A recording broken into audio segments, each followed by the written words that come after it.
Zee 24 तास एक पाऊल पुढे. मला सासू हवी या मालिकेत नवं वादळ आलेलं आहे. या घरामधल्या नात्यांमध्ये अचानक कटुता आलेली आहे. मालिकेमध्ये आलेल्या या ट्विस्ट अँड टर्न बद्दल या मालिकेत काम करणाऱ्या कलाकारांना काय वाटतं हे चॅनल कट्टाच्या टीमनं जाणून घेतलं.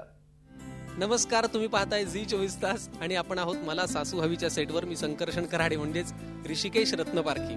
सध्या आमची मालिका खूप वेगळ्या वळणावर आहे, कारण आत्तापर्यंत आमच्या मालिकेत घडू नये ते घडले असे अनेक प्रकार आता या काही दिवसात घडलेत. म्हणजे आमच्या भावंडात कधी भांडणं व्हायची नाहीत, पण आता ऋषी आणि विघ्नेशमध्ये एक जोरदार भांडण झालंय, इतकं की त्यांनी आपल्या बायकोचे दागिने आणून दिलेत. जिला घर कायम एकत्र हवं असायचं, जिला कुटुंब नाती महत्वाची असायची, अशी लाडकी या घरातली सून मीरा ती आता म्हणू लागली आहे की मला वाटण्या हव्यात. असं सगळं जे काही घडायला नकोय असं घडायच्या मार्गावर आहे. तर आपण या सगळ्या आपल्या मालिकेतले जे तुमचे सगळे लाडके कॅरेक्टर्स आहेत त्यांच्याशी आपण गप्पा मारूयात. सगळ्यात आधी कारस्थान करण्यामध्ये जी माहिर आहे अशी आपली सगळ्यांची लाडकी, जी वारंवार सगळ्या गोष्टी फिनिश असं करायच्या तयारीत असते, अशा कॅश वहिनीला आपण विचारूयात काय प्रॉब्लेम काय आपला, काय एवढं आपण. मीरा जे काय करते ते मला अजिबात पटत नाही आणि त्याला तू सपोर्ट करतोस तर तेही बिलकुल मला पटत नाही. त्यामुळे कारस्थानात किती काही झालं तरी मी करत राहणार आहे आणि तुला जेवढं वाचवायचं तेवढं तू वाचव तिला. नाही, मी आपला शेवटी लव्ह मॅरेजच केलंय का, काय करू मी वहिनी. पण आमचं अरेंज मॅरेज झालंय आणि तिचं लव्ह मॅरेज झालंय. बरं मला एक सांग, तुला आता ह्या म्हणजे अभिलाषाच्या माध्यमातून किंवा अभिलाषाच्या रूपात एक म्हणजे तुला बळीचा बकरा मिळालाय, तू तिच्या खांद्यावर पिस्तूल ठेवतेस आणि चालवतेस, हे कसं काय सुचलं तुला कॅश?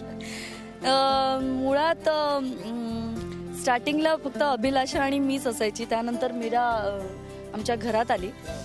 मीरा सगळं चांगलं चांगलं करते, ते मला बघवत नाहीये आणि बघितलं की तेवढं माझ्या मोठे जावेला काही नाहीये. सो मी आता हाच विचार केला की वहिनीच्या खांद्यावरती बंदूक ठेवायची आणि आपला प्लॅन सक्सेस करायचा. अच्छा, म्हणजे मीरा जे काही सगळं गोड छान जेवायला करते त्यात एक मिठाचा खडा टाकायचाच असं तू. हो, पण अभिलाषा वहिनी मला खूप सपोर्ट करतात. अदरवाईज जर त्यांनी सपोर्ट केला नसता तर मी काहीच करू शकले नसते. बरं मला सांग, कॅश म्हणून तुला हे सगळं करताना आनंद मिळतच असेल, पण प्रज्ञा म्हणून तुला त्रास होतो का ग, की किती मी कारस्थान करू असं होतं का? प्रचंड त्रास होतो मला. एकतर असं नाहीये माझा स्वभाव, म्हणजे तुला माहिती असेल. आता ही बंदूक तिने माझ्याच खांद्यावर ठेवली. नाही, मला मुळात कॅश खूप कुचकी आहे रे. नाही, मला तसं ते पटत नाही.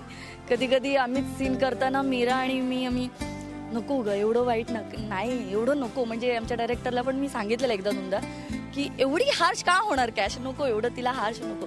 सो कॅश हे कॅरेक्टर आहे म्हणून करते, अदरवाईज प्रज्ञा म्हणून नाही. वा, पण काही हरकत नाही. तुझं हे जे कॅशची जी कारस्थान आहेत ती आम्हा प्रेक्षकांना फार आवडतात. किंबहुना त्या सगळ्या कारस्थानांमुळे हा सगळा गोडवा आहे त्याच्यात एक मिठाचा खडा पडतो आणि वेगळी चव येते. त्याच्यामुळे तू अशीच करत राहा आणि आम्हाला पाहायला मजा येतच राहील. जरा तुझ्या ज्याच्या खांद्यावर तू बंदूक ठेवतेस त्या वहिनीला, अभिलाषा वहिनीला मी विचारतो, अगं तुला ठार वेड करून तुझ्या खांद्यावर बंदूक चालवते ही? अरे देवा, काय हा काय विचारताय तुम्ही ऋषी भाऊ? बरं एकदा आम्हाला तुझी ती करून दाखव ना, फार आवडते का आम्हाला.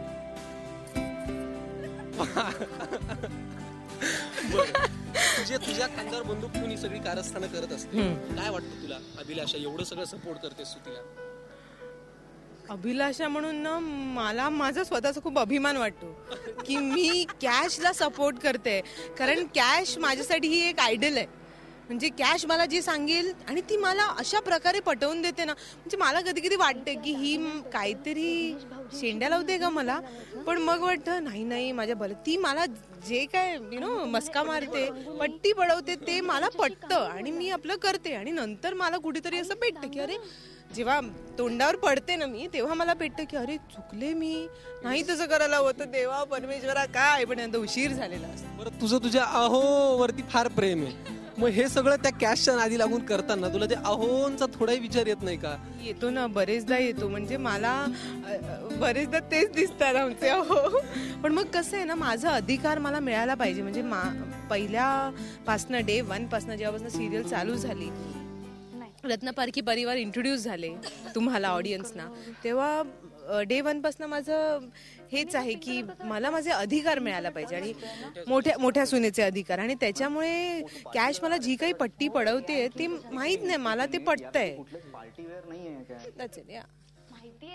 बरं आता नाही, मला तर खूप म्हणजे मला आधी असं व्हायचं की माझे लव्ह लेटर माझ्या वहिन्या लिहून द्यायच्या, माझ्या मीराला जेव्हा मी सगळं प्रेम व्यक्त करायचो तेव्हा वहिन्यांच्या, पण आता मग माझ्या बायकोला त्रास, मला थोडं होतो ना त्रास. मीराला अजिबात म्हणजे अजिबात मी त्रास देणार नाही. हा फक्त कॅश म्हणजे ना माझी चूक नाही आहे. हो काय तुम्हाला कळतंय ना भाऊजी, तुलाही कळतंय ना ऋषी, आलं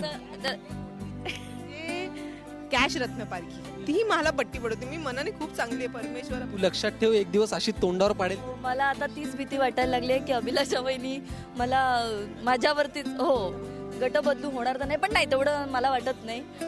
कॅश म्हणजे माझ्या धीराशी मी माझ्या त्या कॅशचं लग्न लावून दिलं. माझा धीर बघा कसा बिचारा, असा कॅशचा नवरा कसा झालाय. आता मला ह्याला विचारायला आवडेल, खरं तर आपण थोडं लांब उभं राहूयात, कारण मी थोडा लांब उभं राहतो, कारण या मालिकेत असं पहिल्यांदाच घडलंय की रत्न पारख्यांचे भावंडात भांडणं झाली आहेत, आणि एवढ्या विकोपाची भांडणं कशामुळे, हिच्यामुळे झाली आहेत म्हणून. मग तिलाही करूया, तिच्यामुळे होणार नाहीयेत पुढे. बरं, तू एवढा विघ्नेश म्हणून माझ्याशी वाईट वागलास, दागिने माझ्या तोंडावर फेकून गेलास, माझा हातात दिले असशील, ठीक आहे, पण तू मला फसवलंस. मला तिला गिफ्ट द्यायचं होतं एक चांगलं संक्रांतीच्या निमित्ताने. मी तुला सांगितलं ना की नको बोलूस, आता आपण नंतर करूया सेटल, पण तू काय ना तुझ्या स्वभावावर पटपट बोलत गेलास आणि तिकडे गोंधळ झाला. ते मला इगोला लागलं, बाकी काय नाही. मला काय तेच म्हणायचं होतं की दागिने घे आणि गपचूप बस. देणार होतो तुला दागिने, पण तू ऐकलं नाही. मग आता विघ्नेश रत्न पारखी पुढे जाऊन भाऊ त्याला महत्वाचा आहे का आता तो बायकोच्या कह्यातच राहणार आहे? नाही, आता ती इथे उभी आहे त्यामुळे उत्तर बदलावी लागतील थोड्या वेळ. माझ्या मते भावंडातलं रिलेशन खूपच महत्वाचं आहे त्याला, पण बायको सर्वात जास्ती महत्वाची आहे. बायकोच्या मोठीत असलेला हा विघ्नेश शेवटी बायको ते सांगेल तेच करेल. आणि मग आमच्यावरचं प्रेम माझा भाऊच आहेच रे, पण तुझ्या मोठीत नाहीये ना. असो, मला जिच्या मुठीत राहायला कायम आवडतं अशी माझी लाडकी प्रेमाची बायको, जिच्याशी माझा प्रेम विवाह झाला. बाई, माझा एकमेव तू आशा स्थानेच आहे. आधी तो जरा ठेव ना तिकडे आमचा.